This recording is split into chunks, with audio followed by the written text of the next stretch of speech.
10 दिनों तक घर के आंगन में भक्ति और आस्था का माहौल बनने के बाद कल आखिरकार दशा माता को भावभीनी विदाई भक्तों की ओर से दी गई।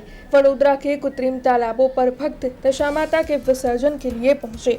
दुखों का दुख हरने वाली और भक्तों की दशा सुधारने वाली मां दशा माता के जयकारों से पूरा वातावरण भक्तिमय हो उठा। 10 दिनों तक श्रद्धालुओं ने पूरे विधि विधान के साथ और श्रद्धा के साथ मां की पूजा अर्चना की और अपने परिवार की सुख शांति समृद्धि और खुशहाली की कामना की।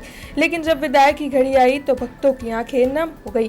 मां को विदा करते हुए हर भक्त के मन में एक ही भावना थी कि मां हमारे घर परिवार पर अपनी कृपा बनाए रखना और अगले साल फिर से आना। भक्ति विश्वास और भावनाओं से भरे हुए इस माहौल में दशा माता को भक्तों ने विदाई दी। तब वडोदरा के कृत्रिम तालाबों पर प्रशासन की ओर से सारे बंदोबस्त करवाए गए थे, जिससे कि भक्तों को कोई भी दुविधा ना हो और साथ ही पुलिस का कड़ा बंदोबस्त भी तैनात था। तब इस बारे में वडोदरा शहर पुलिस कमिश्नर नरसिम्हा कोवर ने जानकारी दी।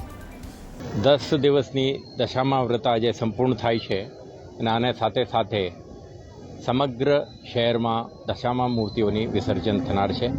આના માટે શહેરમાં પૂર્વ પશ્ચિમ ઉત્તર દક્ષિણમાં 8 જેટલા કૃત્રિમ તળાવો આપણે તૈયાર કરી છે, જેમાં બેરિકેડિંગ, ઇલ્યુમિનેશન, તરપાઓ અને ક્રેન, આપણે expert swimmers, emergency response system આ બધાથી સુસજ્જિત કરીને પોલીસ અને home guard, fire servicesmen, health services team બધાને તૈનાત કરીને એક સુરક્ષિત માહોલમાં વિસર્જનનો કાર્યક્રમ સંપન્ન થાય તે માટે તમામ તૈયારીઓ થઈ ચૂક્યા છે।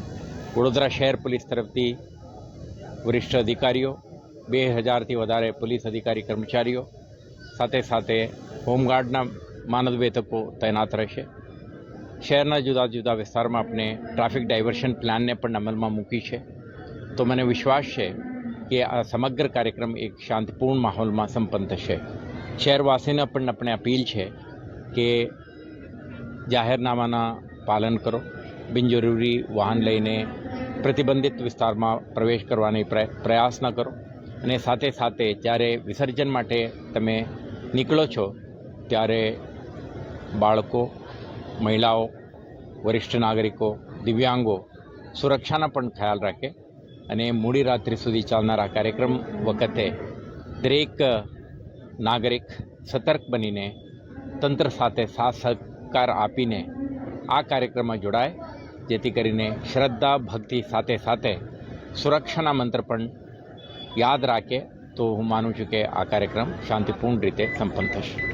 हमसे जुड़े रहने के लिए हमारे YouTube चैनल को सब्सक्राइब करें और नई वीडियो की नोटिफिकेशन के लिए बेल आइकॉन को दबाएं।